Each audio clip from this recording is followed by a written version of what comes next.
제가 예전에 입던 옷을 가지고 세탁소를 찾아가서 제가 이런 말을 했습니다. 이 옷이 내가 젊었을 때에는 다리 길이나 팔 길이에 맞추어서 나를 잘 섬겨주더니 내가 나이가 들고 나니까 이놈이 저절로 커져서 그래서 줄이러 왔노라고 했더니 그 세탁소 주인이 웃으면서 연세 들면 다 그래요. 그런 얘기를 합니다. 내 몸이 줄어들어서 젊었을 때 입던 옷을 잘라야 입고 나서도 남의 옷 같지 않아서 자르러 가서 제가 농담 삼아서 나는 그대로인데 이 옷이 제멋대로 자라서 잘라러 왔다고 우스갯소리를 한 적이 있습니다. 나이가 들면 노인이 되면 기력도 쇠해지고 젊었을 때의 몸이 그대로 유지되는 게 아니고 말라가게 되고 쪼라들게 되고 그건 어쩔 수 없는 현실입니다. 그게 나이 드는 사람들이 겪어야 하는 현실, 달리 말하면 뒤에 이제 그럴 수가 있겠지요. 젊어서는 산비탈 오르다가 굴러도 일어나면 되고 뛰어가다 넘어져도 어디 조금 벗겨지는 정도지 다리를 못 쓰게 된다든가 하진 않지만 나이 들고 난 다음에는 넘어지면 그 길로 가는 사람도 있고 병원에서 몇 달 동안 고생하는 경우도 있고 그렇습니다. 세상이 변한 게 아니라 내 자신이 약해졌다는 것, 그걸 인식하고 받아들이고 그리고 거기 대처하며 살아야지. 그렇지 않고 젊었을 때 생각만 하고 그리고 살다 보면 사람 노릇을 못할 때도 있고 또 가족 식구들에게 폐를 끼칠 때도 있고 못된 성질 그대로 내보여서 상처를 줄 수도 있고 문제는 나 자신에 있다고 하는 사실을 우리가 살아가면서 늘 깨닫고 느껴야 됩니다. 대인관계에 있어서 항상 말할 때마다 남을 원망하고 그리고 변명하고 핑계하고 책임 회피하는 사람은 항상 사는 생활을 보면 불행한 사람으로 살 수밖에 없습니다. 그런데 오히려 내 잘못뿐만 아니라 남의 잘못까지 책임져 주고 덮어주고 용서하고 이해하고 포용하고 이런 사람은 더 힘들게 사는 것 같아도 오히려 그 사람이 인생 사는 걸 보면 행복한 인생을 살 수 있게 됩니다. 노인의 문제, 요새 우리 사회 문제고 오늘 여기 우리 주일학교 학생들까지 왔지만 가족의 문제이기도 합니다. 연세가 드시게 되면 요새 아무래도 직장 문제, 일터 문제 때문에 핵가족이란 말이 벌써 옛날부터 나오지 않았습니까? 한 집안에 모여서 사는 게 아니고 각각 직장 따라서 일터 따라서 따라가서 살다 보니까 가족이라도 흩어져 살게 되고 그래서 근간에 가장 사회적인 문제가 신문에 제대로 나질 않고 방송에 나질 않지만 고독사가 엄청나게 많다고 합니다. 젊은 사람들도 혼자 살다가 이변이 생겨서 고독사하는 경우도 있지만 연세 많은 노인들이 자녀들이 다 흩어져 살다가 보니까 함께 살 수 없어서 혼자 살다가 고독사하는 그런 경우도 참 많다고 하지 않습니까? 그래서 제 친구분 중에도 고독사 한 분이 금년 초에 있어서 제가 오래도록 그분 생각하면서 마음 아파하기도 합니다. 문제는 처신을 현실에 따라서 할 수 있는 겸허한 마음, 받아들이는 마음을 가져야 내 신앙에도 손해 안 보고 내가 그나마 지켜온 믿음도 끝까지 지키면서 하나님이 부르시는 그날까지 하나님 앞에 갈 수가 있게 될 겁니다. 1000여 명이 넘는 사람들을 호스피스 병동에서 돌보던 의사분이 이야기를 하는데, 호스피스 병동 하면 암으로 마지막 가는 분들이 많이 입원했다가 빠르면 2, 3주, 조금 빠르면 한 달, 좀 길면 2달, 어떤 분은 석 달까지 가긴 하지만 거기 가서 있다가 마지막 운명하게 되는데, 거기서 많은 사람들을 경험한 이야기를 합니다. 그런데 그 중에서 제가 기억에 남는 이야기는 목사님 한 분이 들어오셨는데, 그 호스피스 병동에 들어오시자마자 가족들을 보면 그렇게 욕을 해대신다는 겁니다. 그러니까 교인들이 목사님 병문안 왔다가 깜짝 놀래서, 아니 저 목사님이 평소에 설교하실 때에는 인내하라, 참아라, 용서해라, 포용해라, 이해해라, 그렇게 설교하시던 분인데 자녀들에게 호스피스 병동에 입원하시고는 저렇게 악담 같은 욕을 하시니 이해가 안 된다고, 그리고 가는 모습을 이 의사분이 지켜보고는 안 되겠다 싶어서 그 목사님에게 호스피스 병동에 들어온 사람들은 대부분 암으로 마지막 시간을 보내고 있는 분들이기 때문에 몰핀이라고 하는 아편 주사를 사용합니다. 그 양을 조금씩 그분 고통에 맞추어서 조금 몸이 편안해질 수 있도록 이제 처방해 드리는 겁니다. 그래 그 목사님을 본인도 아마 그리스도인 같아요. 너무 안타까워서 사람이니까 막다른 길에 들어서면 저렇게도 될 수 있다는 것을 생각할 수도 있지만 좀 품위 있게 가시도록 도와드려야 되겠다. 그래서 몰핀 그 약 분량을 조금 늘려가면서 목사님을 돌봐드렸더니 얼마 후에는 정상적으로, 그래도 그나마 몸은 그렇지만 마음과 생각이 되돌아오셔서 품위 있게 가시도록 해드렸다는 이야기를 합니다. 목사님 별 수 없습니다. 장로님 별 수 없습니다. 신앙 좋았던 권사님 별 수 없습니다. 이야기를 제가 들었는데 깜짝 놀랐어요. 한국에서 유명한 목사님입니다. 누구 하면 다 알만한 목사님이신데 치매가 오셔서요. 처음에는 치매만 앓으시면서 가족도 제대로 몰라보시더니 나중엔 그 치매가 심해가지고, 그때만 해도 호스피스 병동 뭐 이런 체제가 잘 안 됐었던 것 같아요. 막 가까이 있는 사람한테 화를 내시고 욕을 하시고 그러다가 소천하셨다는 겁니다. 쉬쉬해서 그 얘기가 감추어졌지만 세상에 감추어지는 얘기가 어디 있겠습니까? 저한테까지 전해진 걸 보면 마지막을 어떻게 갈 것인가. 여러분들 그 문제를 연세 많은 분들이 오늘 이 오후 시간에 오셨기 때문에 제가 좀 시간을 내서 말씀을 드리는 겁니다. 저는 자녀들에게 내가 만약에 이대로 살다가 쓰러지게 되면 연명치료는 절대 하지 말아라. 어떻게 지금 정신을 잃고 사경을 헤매는 부모를 유언을 했다고 해서 그냥 둘 수가 없지 않느냐. 병원에 모시고 가서 그래도 연명치료를 산소호흡기를 대고 해야 되지 않겠느냐 할 수 있겠지만 아니다. 내가 고통 중에 있더라도 그냥 둬라.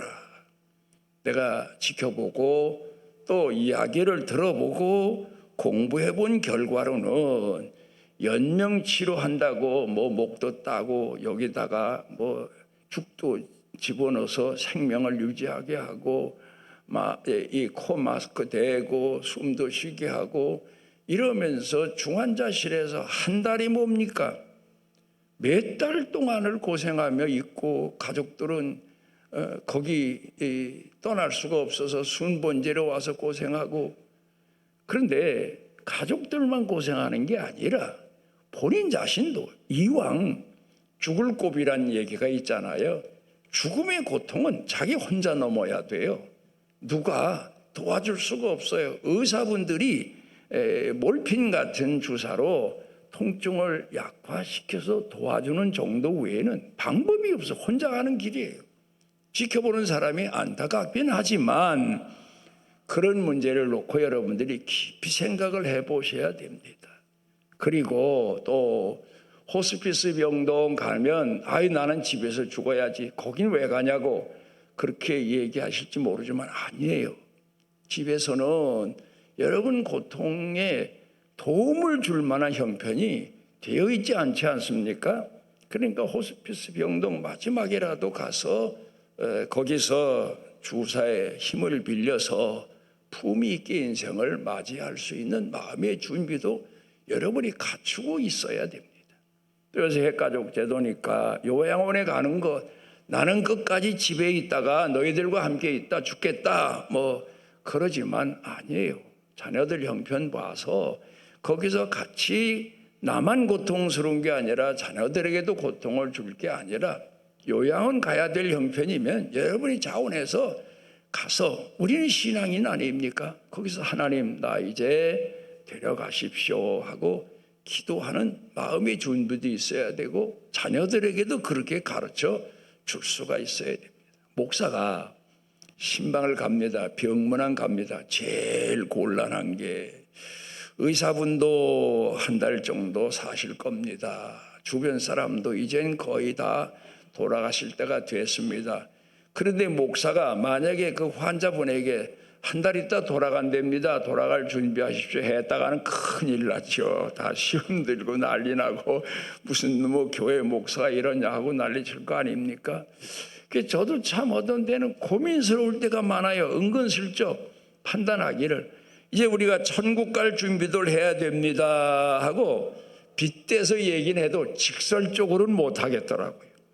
본인 자신이 알아서 이제 하나님이 부르시는 것 같습니다 하고 결심을 하고 기도해 주십시오, 도와주십시오 하면 몰라도 그 참 이야기가 쉽진 않아요.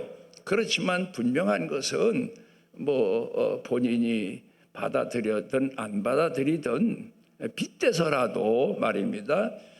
천국 갈 준비를 하시도록 그렇게 권고하는 게 내 경험상 목사의 도리더라고요. 본인이 더 살고 싶고 내가 벌써 가면 안 되고 내 집안에 이런저런 할 일도 많고 하지만 이 세상에 할 일 다 하고 가는 사람 몇 안 되더라고요. 다 할 일 하다가 남겨놓고 가고 그러면 자녀들이 이어받게도 되고 뭐 그렇게 되는 경우도 많은데, 어떻든 우리 예수를 믿는 사람들은 현실을 받아들이고 거기 겸허하게 순응하는 마음의 준비를 할 줄 알아야 돼요. 내 스스로 남이 뭘 하기 전에. 그래야 가족도 편한 거예요. 그리고 주변 사람도 편하고, 그리고 내가 일생을 마칠 때에 하나님께도 영광이고 가족들에게도 아픔은 남겨줄지 몰라도 가족들에게도 의미 있고 보람 있는 생을 보여주고 갈 수 있게 될 겁니다. 여러분, 여기 연세 많은 분들은 하나님 어떤 분들은 잠자다 가게 해주십시오. 나도 모르게 하나님이 내 영혼을 데려가십시오. 그랬으면야 물론 얼마나 좋겠습니까마는, 그런데 우리는 그것보다는 성경에 비유된 말씀을 놓고 보면 신랑을 기다리는 신부 아닙니까? 늘 마음에 준비하고 내가 정신 잃고 가는 것보다는 끝까지 하나님이 부르러 오실 때까지 마음의 준비하고 신앙 고백하고 사랑 고백하고 그러면서 가면 얼마나 좋습니까? 여러분들이 이런 마음, 이런 결심을 가지고 연세가 드신 분들은 기도할 수 있어야 되고 가족들은 그렇게 가실 수 있도록 도와드려야 되는 게 현실입니다. 여러분, 오늘 제가 말씀드리는 내용은 시험에 들지 말게 하옵시며 기도는 하는데 우리가 마음의 준비가 없고 지혜가 부족해서 낮아지고 겸손한 신앙을 갖지 못해서 내 스스로 시험에 들어서 헤어나지 못할 때가 참 많습니다. 여러분, 농사를 비유로 생각해 보게 되면 농사가 뭡니까? 종자 씨앗. 어린아이들은 좀 다른 세상 얘기 같지만 종자 씨앗과 같이 결실을 맺는 것, 다음 해에도 종자 씨앗이 될 수 있도록 무르익는 것이 농사의 결실입니다. 만약에 겉은 종자 씨앗처럼 생겼는데 속이 상했다든가 썩었다든가 벌레 먹었다든가, 종자 씨앗은 고르고 고릅니다. 벌레 먹은 것도 안 되고 죽정이도 안 되고 온전한 씨를 골라 두었다가 땅에 심고 그리고 농사하는데 또다시 그 종자 씨앗 닮은 씨앗을 거두기 위한 게 농사 아닙니까? 우리 신앙도 역시 마찬가지. 예수님 닮은, 예수님처럼 되는 게 우리 신앙의 목표예요. 예수님이 하나님은 사랑이시다. 사랑의 예수님을 닮는 겁니다. 그러니까 우리가 신앙생활하는 목표를 예수님 사랑을 닮는 것, 그게 바로 우리의 목표여야 됩니다. 그러니까 여러분들이 그런 목표를 상실하지 않고 그러기 위해서는 나를 쳐서 복종케 해야 되고 낮아져야 되고 더 큰 사랑을 구해야 되고 용서 안 되던 사람을 용서할 수 있게 해달라고 기도해야 되고 7번씩 70번이라도 예수님이 그러셨으니까 나도 그런 사람 되기 위해서 기도해야 됩니다. 그게 신앙인들의 목표입니다. 그러니까 하나님 닮은 사랑의 사람이 돼서 하나님 앞에 가는 게 우리 그리스도인의 목표입니다. 그래서 연단시키시고 그래서 우리를 깨우쳐 주시고 낮아지게 하시고 고통을 겪으면서 훈련 과정을 통해서 우리가 예수님을 따라가고 닮게 하는 게 신앙생활이다. 그렇게 볼 수가 있겠습니다. 그런데 우리는 어떻습니까? 영과 육의 사람이 실존하는 그런 존재 아닙니까? 우리에게는 육이 있고 영이 있고, 그런데 이 육의 사람을 쳐서 복종케 하며 영의 사람이 성숙하게 해서 하나님의 뜻에 합당한 사람 되기 위한 게 우리 기도 제목이고 신앙 훈련입니다. 방세라고 하는 철학자가 이런 얘기를 했습니다. 사람은 그 마음은 천사다. 그런데 생각도 천사 생각을 가지고 있는데 행동은 동물과 같이 한다. 그게 무슨 얘기입니까? 훈련되지 않은 사람에 대한 모습이지요. 우리가 아무래도 예수를 믿고 나서 하나님의 은혜 속에 산다고 하지만 불끈불끈 우리 속에서 튀어나오는 게 있습니다. 그게 뭔가 하면 바로 정욕 아닙니까? 이 정욕의 사람이 숨어 있다가 내 신앙이 약할 때, 말씀의 무장이 흐트러졌을 때, 성령 충만함이 식어내렸을 때에 육정의 사람이 나타나게 되고 성질내게 되고 포곤하게 되고 행패 부리게 되고 내 마음대로 휘두르게 되고, 그러면서 또다시 회개하고 낮아지고 통례하고 자복하고 그런 단계를 수없이 거치면서 조금씩 영의 사람이 커가는 게 신앙생활이에요. 그리고 우리 믿음이 그렇게 자라가는 거예요. 그러니까 사랑의 사람으로 점점 더 자라가는 게 바로 신앙인들의 성장 과정이다. 이제 그렇게 볼 수가 있겠습니다. 그러니까 연세 드신 분들도 내가 나이 들어서 어떻게 품위 있는 신앙인으로 살아갈 것인가를 깊이 헤아리며 지혜로운 신앙인이 돼야, 지혜로운 신부처럼 말입니다. 지혜로운 신앙인이 돼야 예수님 영접할 때 하나님께도 영광이 되지만 교회와 성도들 그리고 가족, 자녀, 자손들에게도 큰 보람과 의미를 남겨주고 갈 수 있을 겁니다. 언제 한 번은 제가 전에 가까이 지내고 지금도 서로 소통하면서 소식을 전하면서 지내고 계신 장로님 한 분이, 가연의 장로님 한 분이 저한테 요새 젊은 사람들 얘기로 말하면 꿀팁을 보냈더라고요.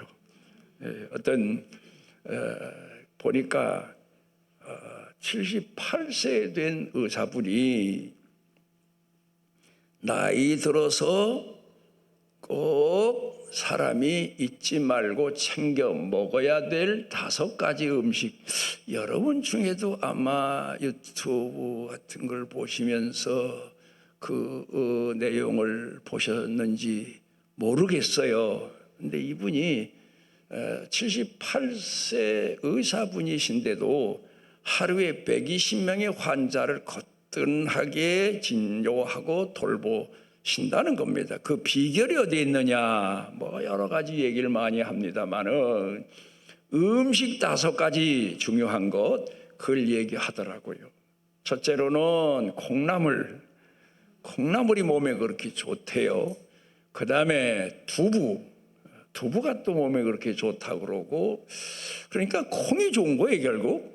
그리고 3번째는 멸치, 그 다음에 4번째로는 검은 콩, 아니면 요새 뭐 검은 콩 두유라는 게 나오니까 그걸 대신 먹어도 좋겠다, 뭐 그렇게 얘기를 하더라고요. 그리고 제일 좋은 음식, 1등 가는 음식이 황태, 북어국이다 그 말이죠. 아닌 게 아니라 제가 그 얘기를 가만히 들으면서 생각해 보면 옛날에 어렸을 때 집에서 키우던 강아지가 그냥 막 눈곱이 끼고 비실비실해요.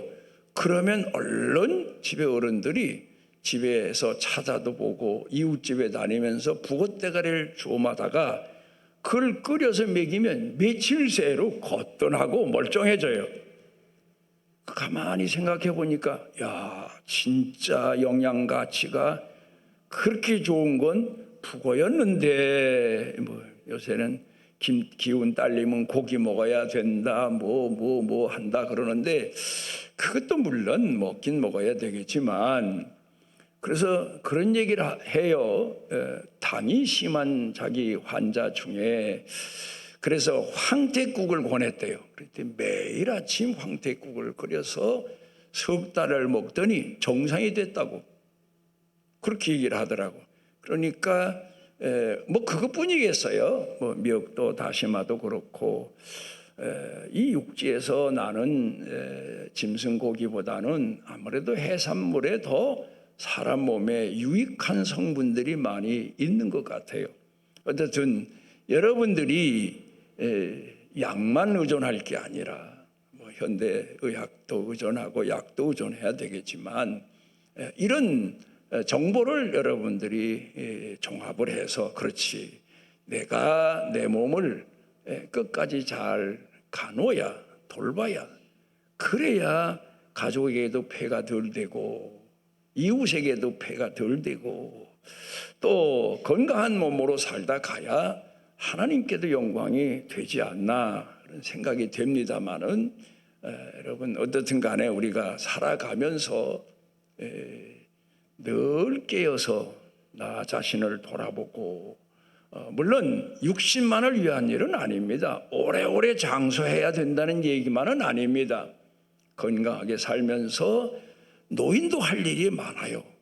돌아보면 그런 일들을 다 감당하고 기도도 해야 되고 자녀 자손들 신앙유산도 물려줘야 되고, 요새 집안에 부모들의 신앙이 참 좋은데 자녀들이 하나님 공경하는 신앙을 지들 가슴에는 있대요. 그런데 따라오질 않고 교회 생활도 안 하고 그리고 사니까 그 신앙이 어디 그게 산 신앙입니까? 그건 뭐 바리새인 신앙이나 다를 바 없고 죽은 신앙이나 다를 바 없는데 그래도 신앙 유산은 물려줘야 될 거 아니에요. 어떤 지경에 있더라도 말입니다.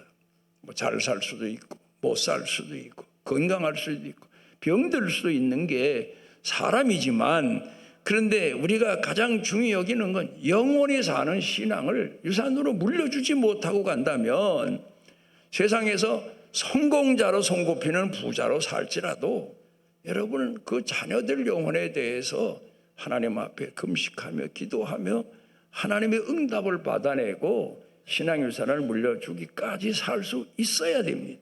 그게 연세 많은 분들에게 주어진 사명입니다. 내가 예를 들어서 죽어서 부활의 아침에 다시 부활할 수 있는 건 온전한 믿음으로 살았다는 얘기 아닙니까? 그런데 종자 씨앗을 고르는데 타작을 해서 수확을 해서 골라보니까 벌레 먹은 거 있고 죽정이 있고 그건 갖다 버릴 수밖에 없는 거예요. 사람 먹는 양식도 안 돼요. 그 믿음에 갖다가 심어봐야 나지도 않아요. 난다고 해도 열매도 안 열려요. 무슨 얘기입니까 여러분? 가장 중요한 건 이 세상 끝나는 다음에 부활에 참여할 수 있는 믿음을 가져야 되는 거 아닙니까? 그러니까 우리 기도 제목이 수도 없이 많아요. 물론 자녀들 안타까워서 직장을 위해 기도하고 일터를 위해 기도하고 결혼을 위해 기도할 내용도 참 많지만 그중에 핵심적인 것은 다른 건 다 응답을 못 받았는데 오직 신앙의 응답 하나 받았다. 그러면 여러분이 승리한 거예요. 왜? 다음 그가 부활의 아침에 부활에 참여할 수 있다면 그게 바로 우리가 목표한 거고 하나님 우리에게 맡겨주신 사명이란 말입니다. 그러니까 여러분들 늘 깨어서 기도하고 늘 하나님 앞에 충성된 믿음을 갖고 사는 것. 오늘 본문 말씀으로 돌아가서 보면은 예수님께서 십자가 이야기를 하시니까 베드로가 가로막고 나서지 않습니까? 주여 그리 마옵소서. 그럴 수가 없습니다. 예수님이 십자가에 못 박혀 돌아가시다니 그 당시에 제일 악한 사람에게 내려지는 형벌이고 처형인데 아니 예수님이 무슨 죄가 있다고 십자가를 말씀하십니까? 그러자 예수님께서 사탄아 내 뒤로 물러가라. 왜 내 뒤로 물러가라고 하셨습니까? 지금 베드로가 한 얘기는 뭡니까? 육적인 것, 정욕적인 것, 세속적인 것, 이 세상적인 것을 앞세워서 십자가를 지시면 안 됩니다. 영적인 사명을 예수님께서 감당하지 마시고 육신적으로 승리하셔야 됩니다. 그 얘기 아닙니까? 그러니까 예수님께서 베드로에게 하신 말씀이 내 뒤로 물러가라. 무슨 의미가 있습니까, 여러분? 우리가 항상 신앙생활을 하면서도 육신적인 일을 앞세울 때가 많아요. 세속적인 것, 또 뭐 재정적인 것, 또 그런 거 하면은 경제 사회니까 돈 문제 이런 걸 앞세울 때가 참 많은데 이럴 때에 영적인 걸 앞세워야 됩니다. 그건 뒤로 물려야 됩니다. 경제적인 것 아무렇게 살자는 얘기는 아니에요. 어떤 심각한 상태에서 경제냐 신앙이냐 육신의 문제냐 아니면 영적인 문제냐 할 때 영적인 문제를 앞세워야 된다. 육적인 문제는 뒤로 물러서게 해야 된다. 그걸 오늘 본문에서 가르쳐 말씀하시고 계십니다. 그게 우리 기도 제목이 돼야 되고 신앙인들이 늘 선택해야 될 선택의 내용입니다.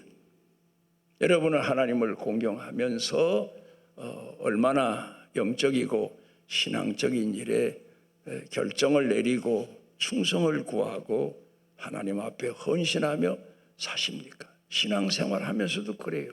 교회 생활하면서도 그래요.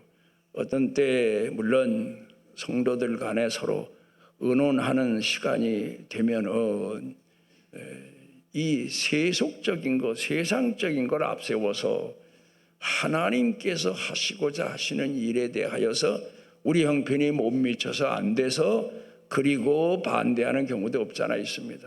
그때 더 기도해보고 분명 하나님의 뜻이다 할 때에는 육신적인 것, 경제적인 것, 오늘 현재 형편은 뒤로 물러가게 하고 신앙적인 것, 하나님 앞에 기쁨이 되고 영광이 되는 것을 앞세우는 신앙, 그게 바로 시험을 이기는 신앙. 그래서 오늘 제가 제목을 시험이라 붙여놓은 건 육을 앞세우는 게 바로 시험이다. 영을 앞세우고 말씀을 앞세우고 성령의 능력을 구하고 중요한 겁니다.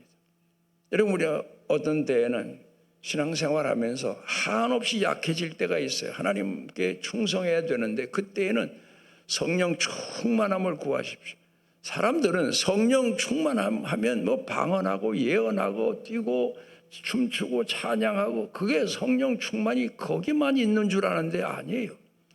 우리가 용기를 내야 될 때, 신앙의 용기를 내야 될 때 성령 충만함을 위해서 기도하면 하나님께서 내가 나설 수 없는데 신앙으로 성령의 충만함으로 나서서 하나님께 쓰여지고 감사할 때가 수도 없이 많아요. 저도 인간이니까, 사람이니까 내 형편 따라서 주저하고 망설일 때가 참 많아요. 참 부끄러운 일이지만 목사이긴 한데 주변에서 하나님께서 필요로 하시는 일을 귀에 들었을 때에 내 형편이 이러니까, 그리고 망설이고 며칠을 지나다가 아이고마, 내가 하나님 앞에 믿음의 용기를 구하지 않고 내 형편에 주저앉고 말았구나. 그리고 기도합니다. 그러면 용기를 주세요.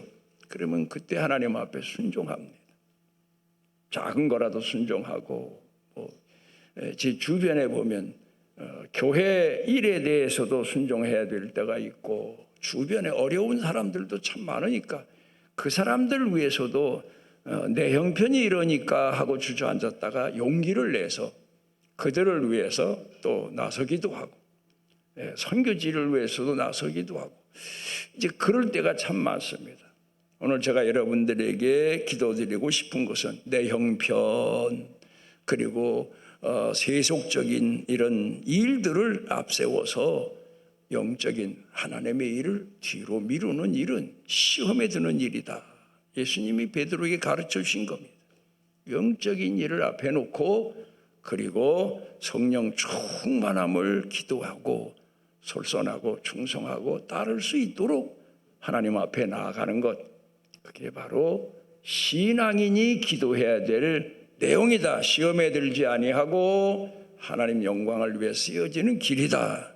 그렇게 말씀하시고 계십니다. 여러분도 하나님 공경하며 신앙생활하며 갈등이 수도 없이 많고 머뭇댈 때가 수도 없이 많고 이래야 될까 저래야 될까 갈팡질팡할 때가 많지만 말씀과 성령 충만함을 위해서 기도하셔서 시험에 들거나 시험에 빠지지 마시고 하나님의 선하신 뜻을 때마다 이루어가며 믿음으로 승리하는 여러분 되시기를 바랍니다.